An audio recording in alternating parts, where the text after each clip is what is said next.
우리 내용 분량이 좀 많기 때문에 우리 두 번으로 나눠서 오늘은 앞부분을 말씀 나누도록 하겠습니다. 시대소망제 73장입니다. 자, 우리 본문이 좀 긴데요. 좀 그래도 다 읽고 우리 말씀을 나누겠습니다. 요한복음 13장 18절로 30절에 있는 말씀입니다. 우리 성경 보실 분들은 성경 보시고 또 우리 앞에 모니터 보실 분들은 보시기 바랍니다. 저가 나간 후에 예수께서 가라사대 지금 인자가 영광을 얻었고 하나님도 인자를 인하여 영광을 얻으셨도다. 만일 하나님이 저로 인하여 영광을 얻으셨으면 하나님도 자기로 인하여 저에게 영광을 주시리니 곧 주시리라. 소자들아, 내가 아직 잠시 너희와 함께 있겠노라. 그러나 너희가 나를 찾을 터이나 그러나 내가 유대인들에게 너희는 나의 가는 곳에 올 수 없다고 말한 것과 같이 지금 너희에게도 이르노라. 새 계명을 너희에게 주노니 서로 사랑하라. 내가 너희를 사랑한 것 같이 너희도 서로 사랑하라. 너희가 서로 사랑하면 이로써 모든 사람이 너희가 내 제자인 줄 알리라. 시몬 베드로가 가로되 주여 어디로 가시나이까? 예수께서 대답하시되 나의 가는 곳에 너희가 지금은 따라올 수 없으나 후에는 따라오리라. 베드로가 가로되 주여 내가 지금은 어찌하여 따를 수 없나이까? 주를 위하여 내 목숨을 버리겠나이다. 예수께서 대답하시되 네가 나를 위하여 내 목숨을 버리겠느냐? 내가 진실로 진실로 내게 이르노니 닭 울기 전에 내가 3번 나를 부인하리라. 너희는 마음에 근심하지 말라. 하나님을 믿으니 또 나를 믿으라. 내 아버지 집에 거할 곳이 많도다. 그렇지 않으면 너희에게 일렀으리라. 내가 너희를 위하여 초소를 예배하러 가노니 가서 너희를 위하여 초소를 예배하면 내가 다시 와서 너희를 내게로 영접하여 나 있는 곳에 너희도 있게 하리라. 내가 가는 곳에 그 길을 너희가 알리라. 도마가 가로되 주여 어디로 가시는지 우리가 알지 못하거늘 그 길을 어찌 알겠삼나이까? 예수께서 가라사대 내가 곧 길이요 진리요 생명이니 나로 말미암지 않고는 아버지께로 올 자가 없느니라. 너희가 나를 알았다면 내 아버지도 알았으리라. 이제부터는 너희가 그를 알았고 또 보았느니라. 빌립이 가로되 주여 아버지를 우리에게 보여주옵소서. 그리하면 족하겠나이다. 예수께서 가라사대 빌립아 내가 이렇게 오래 너희와 함께 있으되 너희가 나를 알지 못하느냐? 나를 본 자는 아버지를 보았거늘 어찌하여 아버지를 보이라 하느냐? 나는 아버지 안에 있고 아버지는 내 안에 계신 것을 내가 믿지 아니하느냐? 내가 너희에게 이르는 말이 스스로 하는 것이 아니라 아버지께서 내 안에 계셔 그의 일을 하시는 것이라. 내 이름으로 무엇이든지 내게 구하면 내가 시행하리라. 너희가 나를 사랑하면 나의 계명을 지키리라. 내가 아버지께 구하겠으니 그가 또 다른 보혜사를 너희에게 주사 영원토록 너희와 함께 있게 하시리니 저는 진리의 영이라. 세상은 능히 저를 받지 못하나니 이는 저를 보지도 못하고 알지도 못함이라. 그러나 너희는 저를 아나니 저는 너희와 함께 거하시며 또 너희 속에 계시겠습니다. 네, 오늘 이 73장에 나오는 너희는 마음에 근심하지 말라 하는 부분 중에서 앞부분, 이 부분을 크게 두 가지로 나누면 이제 떠나시려고 하는 보혜사와 이제 곧 오실 또 다른 보혜사에 대해서 크게 두 부분으로 나누고 있습니다. 짐작하시겠지만 이제 떠나시려는 보혜사는 누군죠? 예수님이시고 이제 그분이 보내실 또 다른 보혜사는 성령 하나님이세요. 그러니까 오늘 본문에서도 이렇게 구분돼서 나타나죠. 그래서 우리 떠나시려는 보혜사, 아버지께로 가실 보혜사는 곧 그리스도이시고 또 다른 보혜사, 우리에게 오실 보혜사, 그분은 바로 성령 하나님이십니다. 보혜사라는 말은 우리를 도우시는 분이라는 뜻이죠. 네. 자, 우리 먼저 시선을 우리 예수님께서 제자들의 시선을 땅에서 하늘로 이렇게 옮기시려고 하는 그러한 부분을 우리 언급하고 있는데 그 부분 중에서 그분이 이제 이 사명의 목적에 대해서 설명을 하셔요. 우리 시대소망에 그분이 땅에 오신 목적이 여러 가지가 있겠습니다만은 그 중에서 특별히 오늘 하나를 보면 그분이 당하는 굴욕 또 그분이 당하는 고통이 아버지를 뭐하게 한대요? 영화롭게 한대요. 그러면 예수님은 아버지를 영화롭게 하기 위해서 뭘 당해야만 했어요? 굴욕과 고통을 당해야 했습니다. 그러면 여러분 우리도 예수님을 따라가야 되잖아요. 그럼 우리가 아버지를 어떻게 영광스럽게 할 수 있을까요? 네, 다 맞습니다. 네, 오늘 여기에 의해서만 말씀드리면 우리도 뭘 당하면 돼요? 굴욕과 고통을 당하면 돼요. 그래서 누가 나를 이렇게 탁 이렇게 해서 내가 참 창피를 당하고 나를 공격할 때 그냥 뭐 하면 돼요? 당하면 돼 그냥. 예, 인내하고 온유함을 드러내면 그것이 뭐 아버지를 뭐하게 하는 거예요? 그게 아버지를 영화롭게 하는 거예요. 이거는 제 얘기가 아니라 시대소망에 그렇게 나와 있습니다. 이것이 예수님의 뭐래요? 기쁨이래요. 그러면 예수님은 굴욕과 이런 고통을 당할 때에 그분이 뭐 하셨다는 거예요? 기뻐하셨다는 거죠. 그분은 내가 굴욕을 당하고 내가 무시당하고 누가 나를 짓밟으면 그게 예수님에게는 뭐가 된대요? 기쁨이 된대요. 그럼 예수님이 우리 안에 거하시면 우리도 그렇게 될까요? 네, 그렇게 돼요. 근데 내가 공중 앞에서 정말 무시당하고 굴욕당할 때 기뻐하는 사람이 과연 몇이나 될까요? 이 복음의 비밀을 알아야 우리가 기뻐할 수 있어요. 그래서 너희가는 범사에 감사하고 기뻐하라는 것이 바로 그런 의미입니다. 언제나 이것을 예수님은 염두에 두고 사셨다는 거예요. 어떻게 하면 아버지를 영화롭게 할 수 있을까? 그럼 아버지를 영화롭게 하려면 내가 말할 수 없는 굴욕을 당하고 그리고 내가 고통당할수록 그리고 그 가운데서 내가 온유함을 드러낼수록 우리 아버지를 영화롭게 하니까 예수님은 늘 그걸 염두에 두고 사셨다는 거예요. 그래서 누가 자기를 굴욕 주고 그러면 예수님은 왜 기뻐하셨어요? 아버지를 영화롭게 하니까. 그게 아버지에게 기쁨이 되니까. 나도 기쁜 거예요. 네. 그래서 제자들의 생각이 이 점에 향하도록 예수님께서 하셨다는 거예요.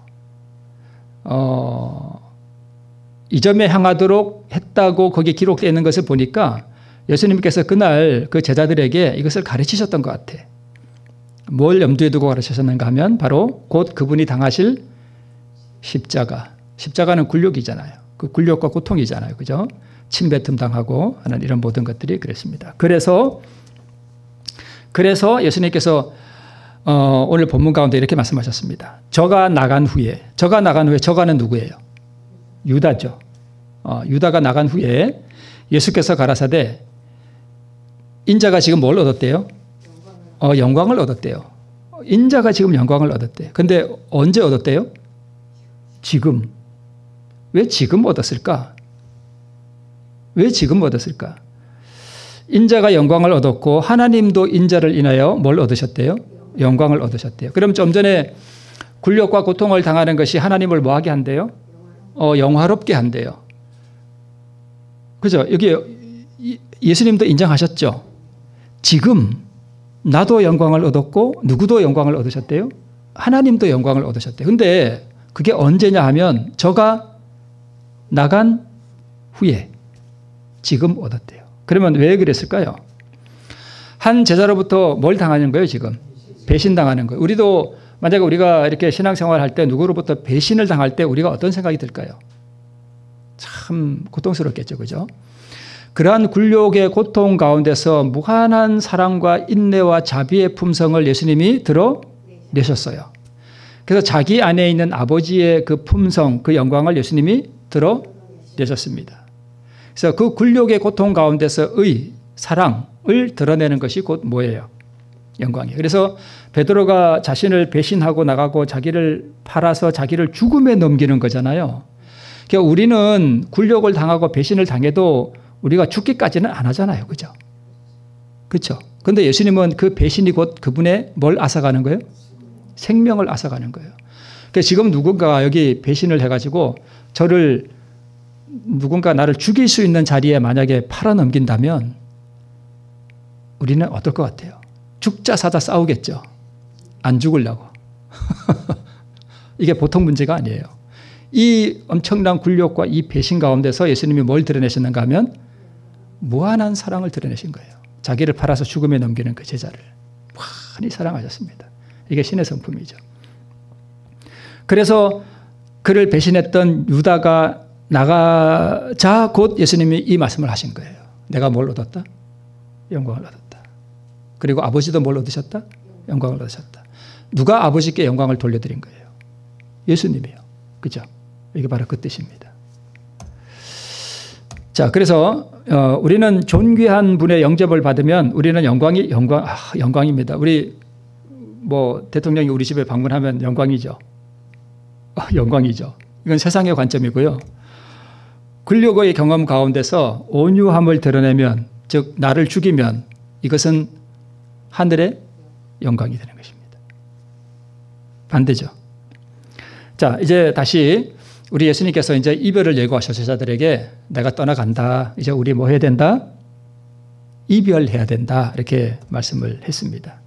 그런데 세종 예식을 통해서 정말 겸비하게 된 이 제자들은 회개했어요. 그때 정말 진심으로 회개했습니다. 회개하고 나서 이 제자들의 마음 가운데 들었던 그 생각이 뭐냐 하면 예수님이 자기들의 생명보다 더 뭐하다? 소중하다고 느꼈습니다. 이게 회개한 사람들의 특징이에요. 예수님이 나보다 내 모든 것보다 누가 더 중요해요? 예수님이 더 소중해. 그래서 예수님을 진짜 사랑하게 됐다는 거죠. 네. 물론 베드로는 좀 이따 예수님 부인할 거지만. 그래서 우리가 예수님을 지금 정말 사랑하는 어떤 그런 느낌이 들잖아요. 절대 그 느낌을 신뢰하면 안 돼요.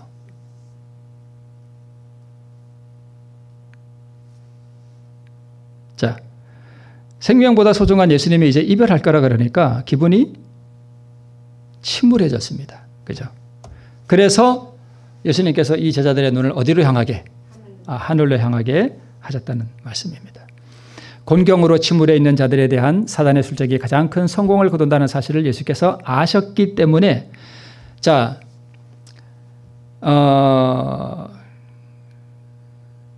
여러분 이걸 좀 아셔야 됩니다.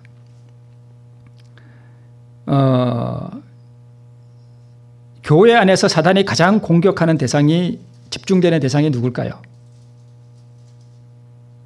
수석 장로일까요? 예, 접니다. 사단은 저를 공격하고자 해요. 제가 공격의 1순위 목표예요. 그래서 저를 개인적으로도 어렵게 하지만 교회 안에서 나는 모든 분란들은 결국은 누구를 향하게 될까요? 목회자를 향하는 거예요.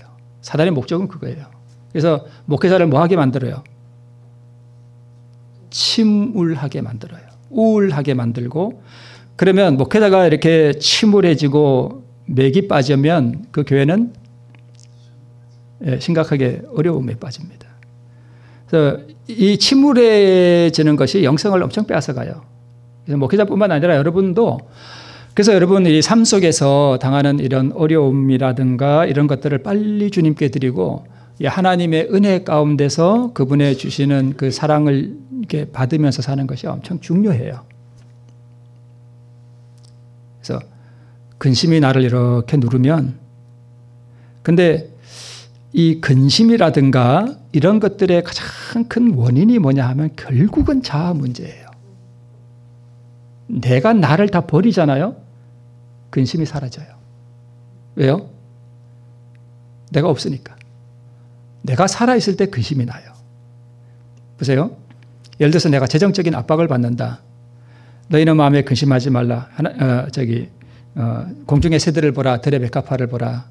너희는 이것들보다 귀하지 아니하냐. 먼저 그의 나라와 그의 일을 구하라. 그러면 이 모든 것을 너에게 더하시리라. 내가 없어지고 하나님의 말씀을 신뢰하면 근심이 사라져요. 이게 근심이 많이 온다는 얘기는 내가 살아있다는 뜻이에요. 그래서 가급적이면 침울해하지 않도록 할 필요가 있습니다. 그죠? 그래서 예수님은 이 침울해 있는 제자들의 눈을 어디로 향하게요? 하늘로 향하게 이렇게 하셨다는 것입니다. 그래서 이 말씀을 하신 거예요. 너는 마음에 뭐 하지 마라? 근심하지 마라. 이거는 제자들에게만 하신 말씀이 아니고 오늘 우리에게도 하시는 말씀이에요. 얘야, 근심하지 말아라. 하나님을 믿으니 또 나를 믿으라. 내 아버지 집에 거할 곳이 많도다. 내가 너희를 위하여 처소를 예비한다. 그래서 처소가 예비되면 다시 너희를 내게로 영접하겠다. 이렇게 약속의 말씀을 하시면서 이 제자들의 눈이 하늘로 향하도록 이렇게 하셨습니다. 우리 이 부분을 우리 영감의 글에 이렇게 기록하고 있습니다. 예수께서 제자들을 위하여 이제 하늘에 가셔서 뭘 짓고 계시는 동안 큰 저택들을 짓고 계시는 동안 제자들은 거룩한 모습을 따라 품성을 건설해야만 하였다. 근데 여기 큰 저택들을 짓고 계시는 동안 그랬는데 그러면 예수님이 이 집들을 다 지으면 오신다는 거 아니에요? 그렇죠? 근데 예수님이 집 짓는데 2000년이나 걸렸어. 물론 저는 이 말씀을 문자 그대로 믿고자는 해요. 근데 예수님이 집 짓는데 뭐 어려우실까요? 진짜 예수님이 뭐 하시고자 한다면 1초도 안 걸려요. 예, 말씀으로 그냥 하시면 집들이 뭐 수백만 채 그냥 생겨요. 그죠? 네.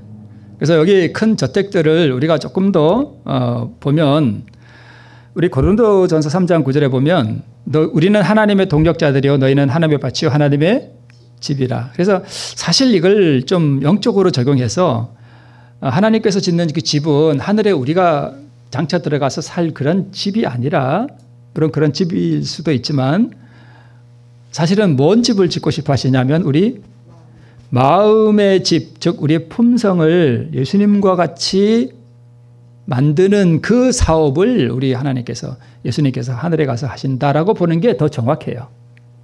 그죠? 그래서 어떻게 우리가 지혜로운 건축자가 되어서 나를 잘 지을 거냐.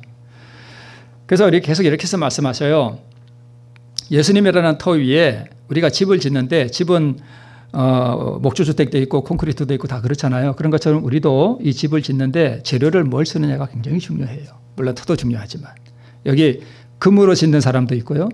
은으로 짓는 사람도 있고 보석으로 짓는 사람도 있고 나무로 짓는 사람도 있고 풀로 짓는 사람도 있고 지프로 짓는 사람도 있어요. 뭐를요?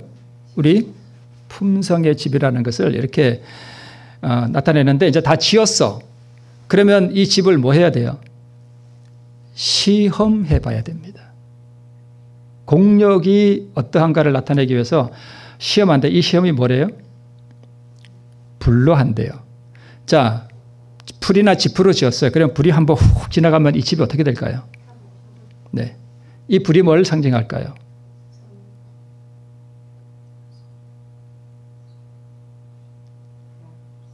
굴욕, 네. 고통 또는 유혹 여러 가지로 올 수 있겠죠. 이 집을 잘못 지으면 누가 나를 한번 이렇게 다 굴욕을 주면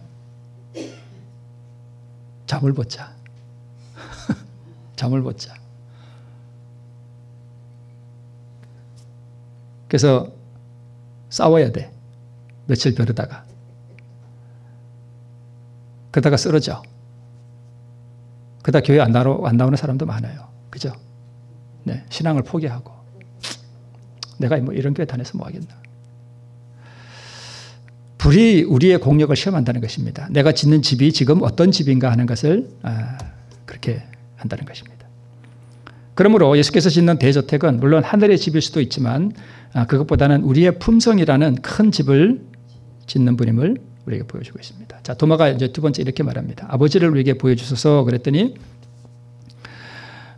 인성을 입으셨으나 그분이 여전히 신성을 가지신 하나님이시죠. 사업과 품성과 말씀 가운데서 아버지가 계속 드러났는데 이 제자들은 그 가운데서 누구를 못 보는 건가 하면 아버지를 못 봐요. 이를 깨닫지 못했습니다.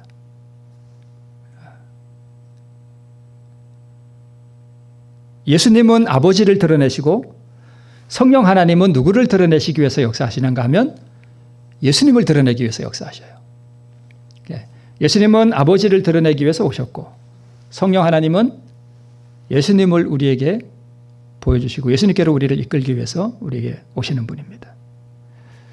자, 성육신의 목적 중 하나를 또한 이렇게 말하고 있습니다. 무슨 목적으로 신성과 인성이 연합되었는가에 관하여 제자들이 이 이야기를 심히 예수님께서 갈망하셨대요. 우리도 하나님께 복종하면 완전한 그리스도의 인성을 가질 수 있다. 즉 예수님처럼 우리도 그 인성을 가지고 온전히 우리 하나님께 복종하고 순종할 수 있다는 것을 보여주시기 위해서. 그 다음에 신성과 인성이 연합되면 우리가 예수님보다 더 큰 일을 하겠다고 우리에게 보증해 주셨어요. 이 더 큰 일은 더 위대하거나 더 고귀한 일이라기보다는 우리의 사업이 예수님의 사업보다 더 확장되리라는 것을 의미해요. 우리 가운데는 마지막 때에 늦은비 성령을 받고요. 진짜 병 고치는 이적, 뭐 놀라운 이적을 행할 사람들 우리 가운데 많이 있어요. 이런 이적이 일어나고 또 예수님이 복음 사업을 한 것보다 우리는 더 범위를 넓혀서 전 세계적으로 복음을 전하는 그런 일들을 우리에게 한다고 약속해 주신 것입니다. 그래서 이 사업의 성공의 비결은 예수의 이름으로 힘과 은혜를 구하는 데 달려 있다라고 말씀을 하셨습니다. 예수의 이름으로 뭘 얻어요? 힘과 은혜를 얻는 데 달려 있다. 우리가 기도할 때 왜 예수님의 이름으로 기도하죠? 예수님께서 그렇게 하라고 그랬으니까 우리가 예수님의 이름으로 기도하는 거예요. 물론 예수님으로 이름으로 기도한다는 게 많은 의미를 우리가 가지고 있지만 여기 보면 맨 밑에 보면 내 이름으로 너희가 뭐하라? 아버지께 구하라 이렇게 말씀하셨습니다. 그러면 아버지께 구하는 것을 아버지께서 우리에게 주실 때 아버지는 그것을 누구의 이름으로 주시는가 하면 예수의 이름으로 우리에게 주신다는 것입니다. 그래서 어떤 분은 기도할 때 이래요. 공중 기도를 하는데 예수님 이렇게 기도를 시작해요. 물론 우리가 사적으로 그렇게 기도해도 뭐 잘못했다고 말하기는 그렇지만 우리가 진정으로 기도하는 분은 우리의 기도를 받으시는 분은 누구예요? 아버지 하나님이에요. 그 기도를 최종적으로 받으시고 응답해 주시는 분은 누구라고요? 아버지 하나님이에요. 그래서 기도를 받으시고 응답해 주시는 분은 아버지 하나님이시고 예수님은 우리의 기도를 아버지께 올려드리는 중보자이세요. 그래서 여러분 공중 기도를 할 때 제가 전에 있던 어떤 교회에서 자꾸 예수님하고 기도하길래 공중 기도에서 그거 아니다. 공중 기도할 때는 절대 예수님 부르지 마라. 아버지 하나님께 기도하는 거다. 그랬는데도 자꾸 예수님 해. 그 입이 붙었나 봐. 살다가 위급한 상황에 대해서 예수님 이게 잘못됐나요? 아니죠. 괜찮아요. 그러나 정식 기도, 공중 기도에서는 반드시 아버지 하나님께 기도를 올려야 됩니다. 그리고 가급적 우리 사적인 기도도 모두 아버지 하나님께 기도를 올리는 거예요. 그러면 우리의 기도를 받으면 우리의 그 회개와 찬양과 자복과 감사의 모든 기도가 아버지께로 올라가는데 그거를 예수님이 먼저 받으셔요. 받으시는데 우리의 기도를 예수님이 아버지께 올려드리기에는 우리의 기도는 너무 더러워요. 왜요? 타락한 육체 가운데서 나왔기 때문에. 그래서 그분은 자신의 흠없는 의의 공로를 그 기도에 그분이 왜 향로를 가지시냐 하면 그 향로에 우리 기도를 담으시는데 자기 그 피의 공로, 그 흠없는 의의 공로를 거기에 담으시는 거예요. 그래서 아버지께 올려드리는 거예요. 왜 예수님이 중보자이시냐 하면 우리의 기도가 아버지 하나님께 바로 올라갈 수가 절대 없어요. 너무 더러워서 아버지께서 그것을 절대 받으실 수가 없는 거예요. 그래서 우리의 기도에 그분의 흠없는 의의 공로를 첨부하셔서 그분이 그것을 아버지께 올려드리면 아버지는 우리의 기도를 보시는 것이 아니라 뭘 보는 거예요? 예수님의 그 피의 공로, 그 흠없는 그 의의 순결을 보시고 그 기도를 받으시는 거예요. 그래서 예수님이 중보자이세요.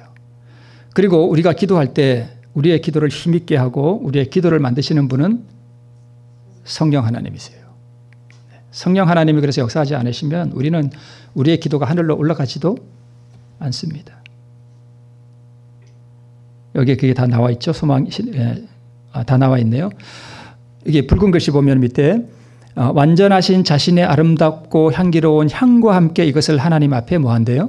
바치는 거예요. 그래서 우리는 기도를 예수님께 하는 것이 아니라 아버지 하나님께 하는 것입니다. 그래서 자, 두 번째는 이제 성령 하나님에 대해서 우리에게 말씀하고 계셔요. 어느 때나 어느 곳에서나 모든 슬픔과 고통 중에서나 앞길이 캄캄하고 장래가 암담하게 보일 때에 또한 우리가 무기력하고 또 외로움을 느낄 때에 믿음의 기도의 응답으로서 누가 보내주신대요?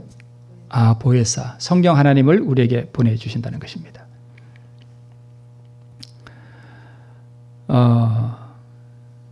믿음의 기도.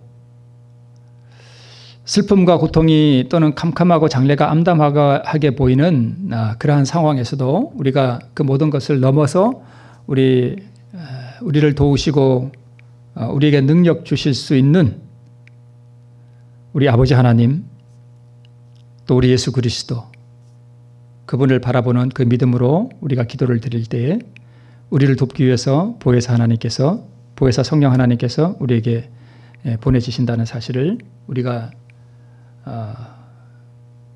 믿으시기를 바랍니다. 자, 하나님의 말씀을 통하여 역사하시는 진리의 성령으로 말미암아 당신의 택하신 백성을 자기에게 복종하게 하신다. 계속해서 이렇게 말씀하고 있습니다. 어떤 분이 성령을 받기 위해서 산에 가서 40일 동안 매일 기도만 하면 성령께서 역사하시는가 하면 안 하셔요. 자칫하면 다른 영이 와요. 약간 이게 미쳐버릴 수도 있습니다. 왜 그러냐면 성령께서는요 반드시 뭘 통해서 역사하시는가 하면 진리의 말씀을 통해서 역사하셔요.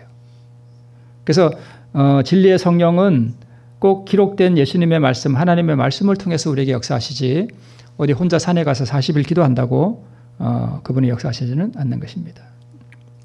자, 죄는 신성의 제3위의 강력한 작용을 통하여만 물리칠 수 있고 이겨낼 수 있다라고 말씀하고 있습니다.